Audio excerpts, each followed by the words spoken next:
এই শীতে গরম গরম গরুর মাংসর বিরিয়ানি খেতে খুবই ইচ্ছে করলো, তাই ফ্রিজে দেখলাম 1 কেজি গরুর মাংস আছে। তাই দিয়ে চটপট গরুর মাংসর বিরিয়ানি বানিয়ে ফেললাম। তোমাদের দাদা খেয়ে বলল, অর্ডার করেছো নাকি, বোঝো কী অবস্থা। তাই এত প্রশংসা যখন পেয়েছি, ভাবলাম তোমাদের সঙ্গেও শেয়ার করা যাক। এখানে 500 গ্রাম আলু নিয়েছি। আলুটা আগে থেকে খোসা ছাড়িয়ে এইরকম সাইজ করে কেটে ভালো করে ধুয়ে নিয়েছি। দিয়ে দিচ্ছি স্বাদ মতো লবণ, দিয়ে দেবো ফুড কালার,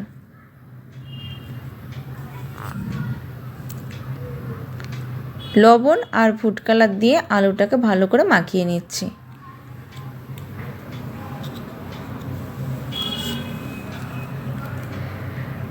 এরপরে আমি একটা প্রেসার কুকার নিয়ে নেব, আর এই প্রেসার কুকারের মধ্যে আলুগুলো আমি ঢেলে দিচ্ছি। আলুটা সিদ্ধ করার জন্য পরিমাণ মতন পানি দিয়ে নিচ্ছি। প্রেসার কুকারের ঢাকনাটা বন্ধ করে দেবো। আলুটা সিদ্ধ করার জন্য একটা সিটি দিয়ে নেব। 1 কেজি গরুর মাংসের জন্য আমি এখানে 800 গ্রাম চাল নিয়েছি।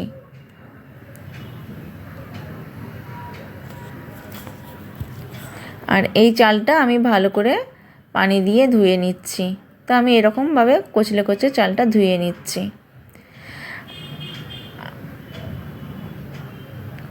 আর এই চাল থেকে কত নোংরা পানি বের হয়েছে, পানিটা ফেলে দিয়ে আমি চালটা ভালো করে ধুয়ে নিয়েছি। এই চালটা 1 ঘন্টার জন্য আমি রেস্টে রেখে দেবো। তো দেখুন চালটা ভালো করে ধুয়ে নিয়েছি, আর 1 ঘন্টা আমি রেস্টে রেখে দেবো। এর মধ্যে নিয়েছি 1 কেজি গরুর মাংস, হাড় চর্বি সহ গরুর মাংস নিয়েছি। আর মাংস সাইজটা আমার পছন্দ মতন আমি মাংস সাইজটা কেটে নিয়েছি। আপনারা আপনাদের পছন্দ মতন মাংস সাইজটা কেটে নেবেন। দিয়ে দেবো স্বাদ মতো লবণ, দিয়ে দেবো 1/2 চা চামচ হলুদ গুঁড়ো, 1 চা চামচ লঙ্কা গুঁড়ো, ধনে গুঁড়ো 1 চা চামচ, গোলমরিচ গুঁড়ো 1/2 চা চামচ, জিরে গুঁড়ো 1/2 চা চামচের একটু বেশি, আদা রসুনের পেস্ট 2 চা চামচ,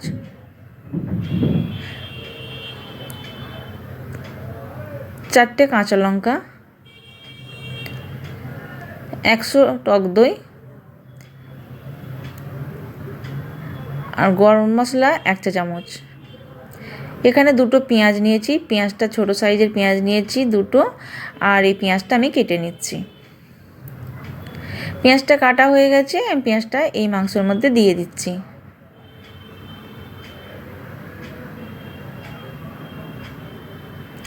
আমি এই সব উপকরণ দিয়ে আমি মাংসটা ম্যারিনেট করে নিচ্ছি। মাংসটা ম্যারিনেট করা হয়ে গেছে, আমি একটু পানি দিয়ে হাতটা ধুয়ে নিচ্ছি। এরপরে দিয়ে দেবো 4টে তেজপাতা। আমি ঢাকনা চাপা দিয়ে 1 ঘন্টা রেস্টে রেখে দেবো। এরপরে আমি দুধ নিয়ে নিচ্ছি, আর দুধটা আমি আগে থেকে জাল করে ঠান্ডা করে নিয়েছি। আর গোলাপ জল দিয়ে দিচ্ছি 3 চা, মানে ওই গোলাপ জলের ঢাকনা দিয়ে 3 ঢাকনা আমি গোলাপ জল দিয়ে দিচ্ছি। আর কেওড়া জল দিয়ে দিচ্ছি, ওই কেওড়া জলের বোতলের ওই ঢাকনা 3 ঢাকনা আমি কেওড়া জল দিয়ে দিচ্ছি। 3 থেকে 4 ফোঁটা আমি মিঠে আতর দিয়ে দিচ্ছি, আর ফুড কালার দিয়ে দুধের সঙ্গে মিক্সড করে নিচ্ছি।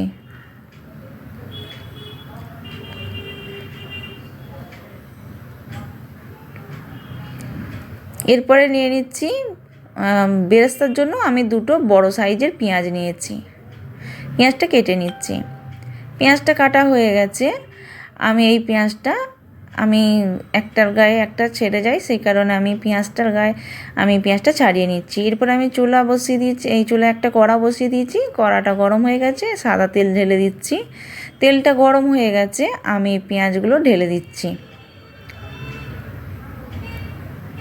তো আমি পেঁয়াজটা অনবরত নাড়বো, নাহলে একটা একটা কালার এসে যাবে। আমি অনবরত নেড়ে আমি ব্রাউন কালার করে নেব। আর পেঁয়াজের বেরেস্তাটা আমি ব্রাউন কালার করে নিচ্ছি। ব্রাউন কালার করে আমি পেঁয়াজটা ভেজে নিচ্ছি। তো দেখুন ব্রাউন কালার এসে গেছে। তো এইরকম ব্রাউন কালার হবে। আমি একটা প্লেটে আমি উঠিয়ে নিচ্ছি।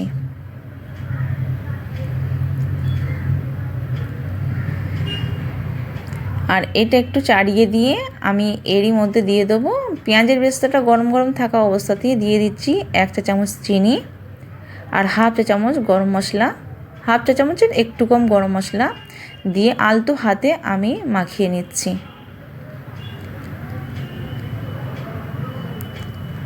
বেরেস্তাটা রেডি, আমি একটা সাইডে রাখছি। আর ওই বেরেস্তার তেলেই আমি আলুটা ফ্রাই করে নিচ্ছি।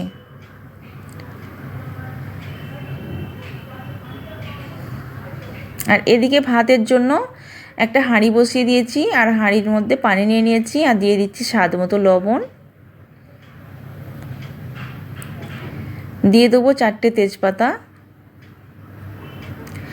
ঢাকনা বন্ধ করে আমি রেখে দেবো। আর এখানে আমি হাই আঁচে রেখে দেবো। আর এদিকে আলুটা সিদ্ধ হয়ে গেছে, এক পিসটা আমি উল্টে দিচ্ছি। আর যেহেতু আলুটা আমি 80% আমি সিদ্ধ করে নিয়েছিলাম, তো আমি হাই আঁচে আলুটাকে ফ্রাই করে নিচ্ছি।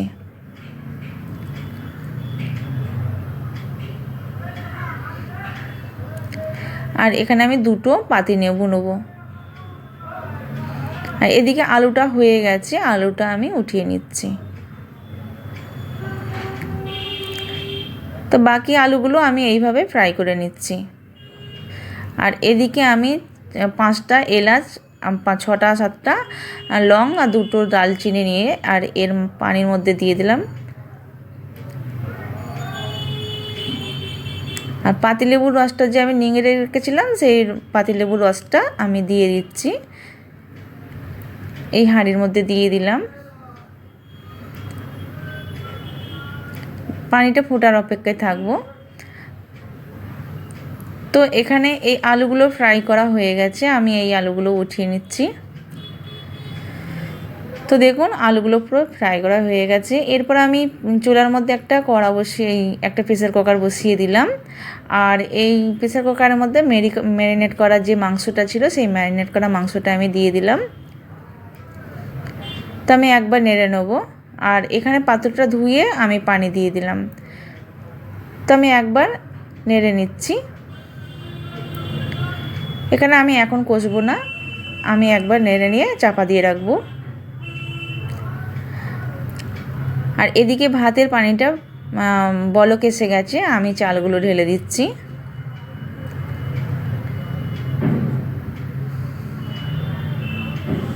আমি চাপা দিয়ে রাখছি, বলক আসা অপেক্ষায় থাকবো। আর এদিকে আমি এই মাংসটা 5 থেকে 7 মিনিট আমি কষে নিচ্ছি।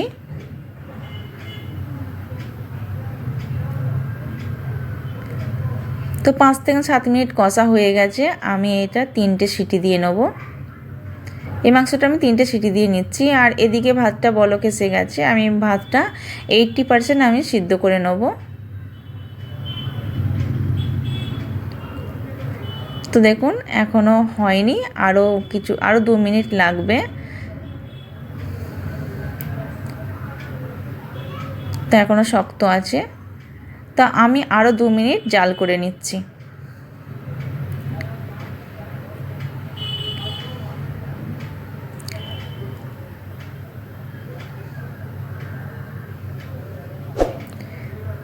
ভিডিওটা যারা এখনও সাবস্ক্রাইব করেননি অবশ্যই আমার চ্যানেলটি সাবস্ক্রাইব করে আমার চ্যানেলের সঙ্গে থাকবেন। তো এরপরে 2 থেকে 3 মিনিট আমি আরও জাল করে নিয়েছি। আর ভাতটা হয়ে গেছে, 80% ভাতটা সিদ্ধ হয়ে গেছে। আমি দেখুন আমি দেখাচ্ছি একটা, তো হয়ে গেছে। আমি এই ভাতটা আমি মাঠটা ঝরিয়ে নেব। তো এই ভাতের মাঠটা ঝরিয়ে নিচ্ছি।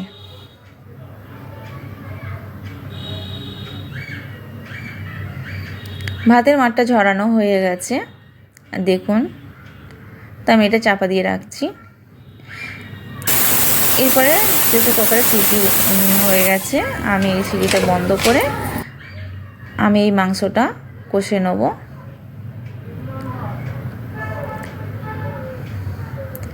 আমি এই মাংসটা কষে নিচ্ছি। তো মাংসটা সিদ্ধ হয়ে গেছে আর মাংসটা আমি 5 থেকে 7 মিনিট কষে নিচ্ছি। তো 5 থেকে 7 মিনিট কষা হয়ে গেছে আর যখনই দেখব মাংস থেকে তেল ছেড়ে দিয়েছে তখন গ্যাসের ফ্লেমটা বন্ধ করে দেবো।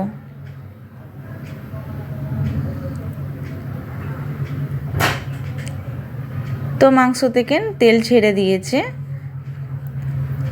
আমি এবার গ্যাসের ফ্লেমটা বন্ধ করে দেবো।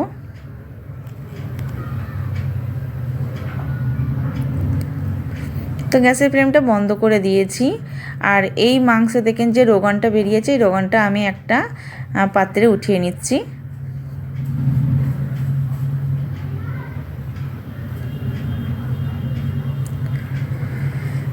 তো এদিকে আমি হাঁড়ি নিয়েছি আর হাঁড়ির মধ্যে আমি তেল দিয়ে আর ব্রাশের সাহায্যে হাঁড়ি সাইডে আমি তেলটা মাখিয়ে নিয়েছি আর এর মধ্যে দিয়ে দিচ্ছি ভাত আর দিয়ে দিচ্ছি বেরেস্তা আর এক এক করে আলুগুলো দিয়ে দিচ্ছি। এরপর দিয়ে দেবো মাংস। আমি এই ভাতটা 3টে লেয়ারে সাজাবো। তো আবারও ভাত দিয়ে তো আমি এরকম করে আবারও ভাত দিয়ে নিচ্ছি।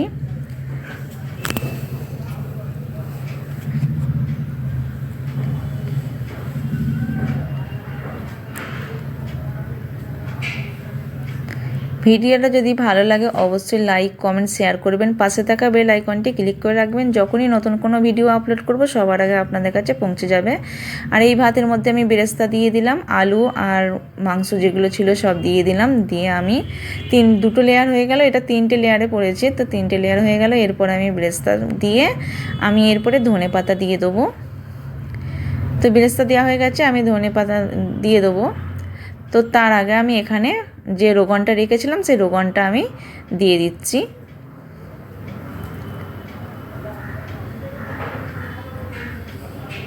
এরপরে আমি দুধ দিয়ে দেবো। দুধটা ঠিক আমি এই রকম করে দিয়ে নেব।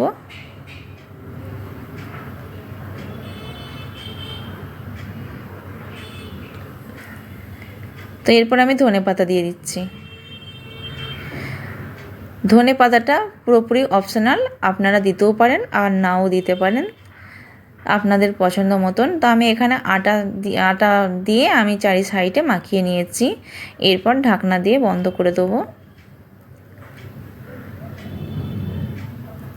তো ঢাকনাটা বন্ধ করে দিচ্ছি।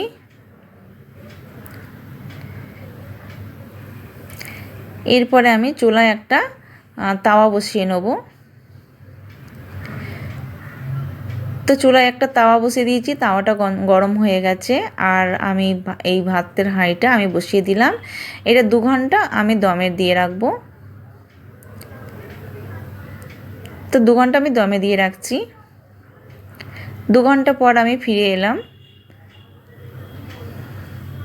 আর দেখুন কত সুন্দর, কত লোভনীয় হয়েছে। খুবই সহজে বানিয়ে দেখিয়ে দিলাম, সামান্য ঘরোয়া উপকরণ দিয়ে আমি দেখিয়ে দিলাম। আর আমার এই ভিডিওটা ফলো করে খুবই সহজে আপনারাও বাড়িতে বানিয়ে নিতে পারবেন একদম অনুষ্ঠান বাড়ির মতন বিরিয়ানি। যদি আমার এই ভিডিওটা ভালো লাগে অবশ্যই কমেন্ট বক্সে কমেন্ট করে জানাতে ভুলবেন না। তো দেখুন কত সুন্দর আর কত লোভনীয় হয়েছে, খুবই সহজে বানিয়ে দেখিয়ে দিলাম। ভিডিওটা যেখান থেকে দেখছেন অসংখ্য ধন্যবাদ।